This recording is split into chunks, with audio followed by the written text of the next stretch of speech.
എല്ലാവർക്കും സുഖമാണെന്ന് വിശ്വസിക്കുന്നു. ഡെയിലി അപ്ഡേറ്റിലേക്ക് എല്ലാ ആളുകൾക്കും സ്വാഗതം. നാളെ നവംബർ 3-ാം തീയതിയും തുറന്നുള്ള ദിവസങ്ങളിലും നിങ്ങൾ ശ്രദ്ധിക്കേണ്ട വളരെ പ്രധാനപ്പെട്ട കാര്യങ്ങളാണ് ഈ ഒരു വീഡിയോയിൽ വ്യക്തമാക്കുന്നത്. വീഡിയോയുടെ വിശദാംശങ്ങളിലേക്ക് കടക്കുന്നതിന് മുമ്പ് കൂടുതൽ ആളുകളിലേക്ക് ഇൻഫർമേഷൻ എത്താൻ ഷെയർ ചെയ്യുക, ലൈക്ക് ചെയ്യുക, ഫേസ്ബുക്കിലൂടെ കാണുന്ന ആളുകൾ ഫോളോ ചെയ്യുക. വീഡിയോയുടെ വിശദമായ വിവരങ്ങളിലേക്ക് വരാം. ചൊവ്വാഴ്ച മുതൽ ഉദ്യോഗസ്ഥർ വീടുകൾ കയറി ഫോമുകൾ വിതരണം ചെയ്യും. അത് ഫില്ല് ചെയ്ത് 12 രേഖകളിലൊന്ന് സമർപ്പിക്കണം. കേന്ദ്ര തെരഞ്ഞെടുപ്പ് കമ്മീഷൻ പ്രഖ്യാപിച്ച വോട്ടർ പട്ടിക പ്രത്യേക തീവ്ര പരിഷ്കരണം SIR കേരളത്തിൽ നടപ്പിലായി തുടങ്ങി. ഇതുമായി ബന്ധപ്പെട്ട പ്രവർത്തനങ്ങളിലേക്ക് എല്ലാ BLOമാരും കടന്നിട്ടുണ്ട്. കഴിഞ്ഞ ചൊവ്വാഴ്ച ഒക്ടോബർ 28-ാം തീയതി മുതലാണ് ഇത് ആരംഭിച്ചിട്ടുള്ളത്. വോട്ടർ പട്ടിക പ്രസിദ്ധീകരിക്കുന്ന 2026 ഫെബ്രുവരി 7 വരെ 3 മാസത്തിലധികം പ്രക്രിയ നീണ്ടു നിൽക്കും. തെരഞ്ഞെടുപ്പ് കമ്മീഷന്റെ നിലവിലുള്ള കേരളത്തിലെ വോട്ടർ പട്ടിക തിങ്കളാഴ്ച അർദ്ധരാത്രിയോടെ മരവിപ്പിച്ചിരുന്നു. ഇനി SIRൽ പേര് ചേർക്കുന്നവർ മാത്രമേ വോട്ടർമാരായി നിലനിൽക്കൂ. ബീഹാർ SIR നടപ്പിലാക്കാൻ തെരഞ്ഞെടുപ്പ് കമ്മീഷൻ ജൂൺ 6-ന് പുറത്തിറക്കിയ ഉത്തരവ് ആധാരമാക്കിയാണ് രാജ്യവ്യാപകമായി SIR നടപ്പിലാക്കുന്നത്. 2002-ലെ വോട്ടർ പട്ടികയിൽ ഇല്ലെങ്കിൽ പൗരത്വം തെളിയിക്കണം. അവസാനമായി SIR നടന്ന 2002-2004 കാലയളവിലെ വോട്ടർ പട്ടിക ആധാരമാക്കിയാണ് വോട്ടവകാശം അനുവദിക്കുക. കേരളത്തിൽ 2002-ലായിരുന്നു SIR നടത്തിയത്.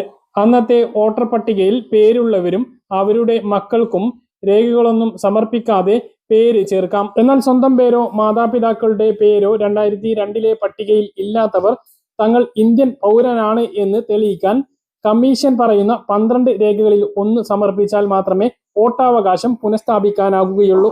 2002 വോട്ടർ പട്ടികയിൽ പേര് ഇല്ലാത്തവർ ചെയ്യേണ്ടത് ഇതാണ്.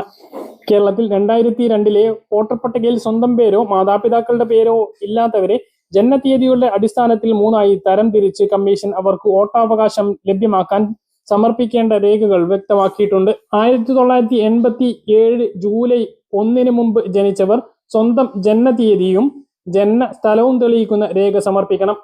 1987 ജൂലൈ 1-നും 2004 ഡിസംബർ 2-നും ഇടയിൽ ജനിച്ചവർ സ്വന്തം ജനനത്തീയതിയും ജനനസ്ഥലവും തെളിയിക്കുന്ന രേഖ കൂടാതെ മാതാവിന്റെയോ പിതാവിന്റെയോ ഏതെങ്കിലും ഒരു ജനനത്തീയതിയും ജനനസ്ഥലവും തെളിയിക്കുന്ന രേഖ സമർപ്പിക്കണം.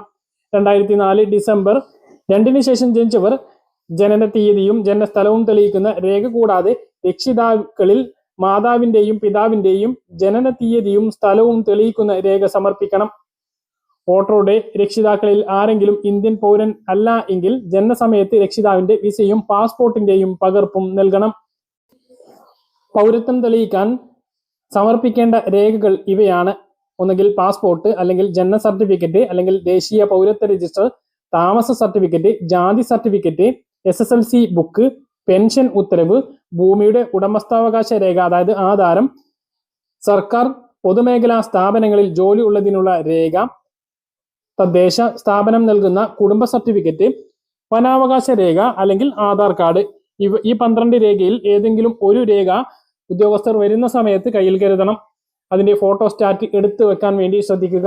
അതുപോലെ 2002-ൽ വോട്ടർ പട്ടികയിൽ സ്വന്തം പേര് ഉള്ളവരും അപേക്ഷ നൽകണം. അവർ രേഖകളൊന്നും സമർപ്പിക്കേണ്ടതില്ല എങ്കിലും ഫോം പൂരിപ്പിച്ച് നൽകേണ്ടതുണ്ട്. വീടാന്തരം അപേക്ഷാ ഫോറം നൽകുന്നത് നവംബർ 4 മുതൽ ഡിസംബർ 4 വരെയാണ്. ഈ ദിവസം എല്ലാവരും ഓർത്തു വെക്കണം. അപ്പോൾ ചൊവ്വാഴ്ച മുതൽ വീടുകളിലെത്തും ഉദ്യോഗസ്ഥർ. ഡിസംബർ 4-നുള്ളിൽ എല്ലാ വീടുകളിലും, കേരളത്തിലെ എല്ലാ വീടുകളിലും ഫോം വിതരണം ചെയ്യും. ഇത് പ്രകാരം SIR കരട് വോട്ടർ പട്ടിക ഡിസംബർ 9-ന് പ്രസിദ്ധീകരിക്കും. പട്ടികയിൽ ആവലാതികളും ആക്ഷേപങ്ങളും ഉണ്ട് എങ്കിൽ ഡിസംബർ 9 മുതൽ ജനുവരി 8 വരെ അത് സമർപ്പിക്കാവുന്നതാണ്. പരാതികളിൽ നോട്ടീസ് ഹിയറിംഗ് പരിശോധന ഡിസംബർ 9 മുതൽ ജനുവരി 31 വരെ നടക്കും. SIR അന്തിമ വോട്ടർ പട്ടിക പ്രസിദ്ധീകരണം 2026 ഫെബ്രുവരി 7-നാണ്. പരിഷ്കരണം നടത്തിയപ്പോൾ നിലവിൽ നിയമസഭാ ഇലക്ഷൻ നടക്കുന്ന ബീഹാറിൽ 60 ലക്ഷത്തോളം വോട്ടർമാരുടെ വോട്ടാണ് ഇല്ലാതെയായത്. കേരളത്തിൽ 50 ലക്ഷത്തോളം വോട്ടർമാർ ആശങ്കയിലാണ് എങ്കിലും കേരള മോഡലായിരിക്കും കേരളത്തിൽ നടപ്പിലാക്കുക എന്നാണ് ഉദ്യോഗസ്ഥർ പറഞ്ഞിട്ടുള്ളത്. അതുകൊണ്ട് തന്നെ ആശങ്കപ്പെടേണ്ട സാഹചര്യമില്ല എന്ന് പറയുന്നു.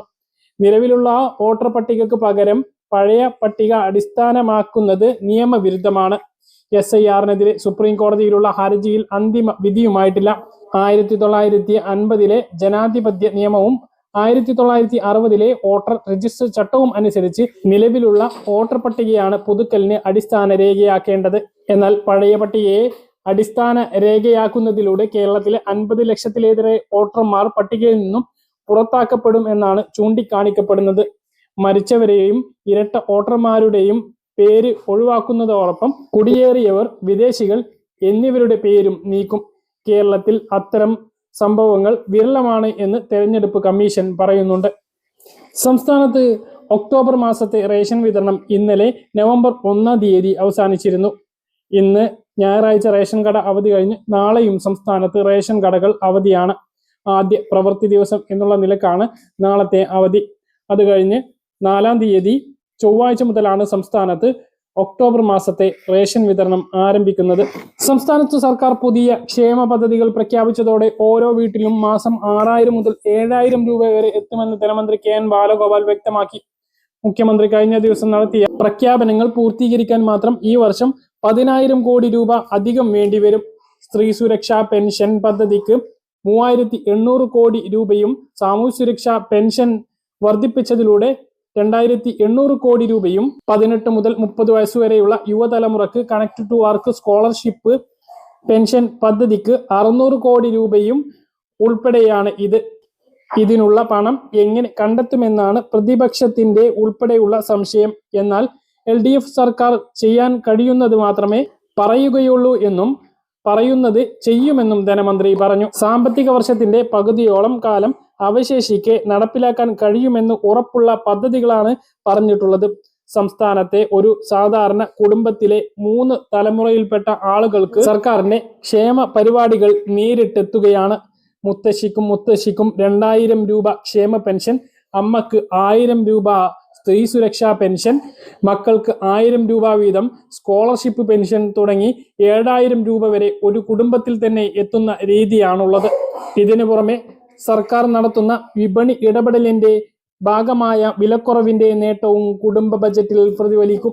ഉപരോധ സമാനമായിട്ടുള്ള നീക്കത്തിലൂടെ കേന്ദ്രം സംസ്ഥാനത്തെ വരിഞ്ഞു മുറുക്കുന്നതിനിടെയാണ് ക്ഷേമ പരിപാടികളിലൂടെ സർക്കാർ മുന്നോട്ട് പോകുന്നത് എന്നും സംസ്ഥാനത്തിന് ലഭിക്കേണ്ട ന്യായമായിട്ടുള്ള നികുതിയും അർഹമായ കടമെടുപ്പ് പരിധിയും കേന്ദ്രം വെട്ടിക്കുറച്ചു. ഇതിലൂടെ ഓരോ വർഷവും കേരളത്തിന് ലഭിക്കേണ്ട 50,000 കോടി രൂപയെങ്കിലും നിഷേധിക്കപ്പെട്ടു എന്നും ധനമന്ത്രി കെ എൻ ബാലഗോപാൽ വ്യക്തമാക്കി. കൂട്ടിയ ക്ഷേമ പെൻഷൻ നവംബർ 20 വിതരണം ചെയ്യും. അതോടൊപ്പം കുടിശ്ശികയുള്ള ഒരു മാസത്തെ 1600 പെൻഷനും ചേർത്ത് 3600 വിതരണം ചെയ്യും. സ്ത്രീകൾക്കും യുവജനങ്ങൾക്കുമുള്ള പെൻഷൻ പദ്ധതി ഉടൻ ആരംഭിക്കുമെന്നും ധനമന്ത്രി വ്യക്തമാക്കി. പറഞ്ഞ കാര്യങ്ങൾ കൃത്യമായിട്ട് മനസ്സിലാണെന്ന് കരുതുന്നു. ഇതുപോലുള്ള ഇൻഫർമേഷനുകൾക്ക് ഫോളോ ചെയ്യുക, സബ്സ്ക്രൈബ് ചെയ്യുക. മറ്റൊരു വീഡിയോ വീണ്ടും കാണാം. ദൂരെ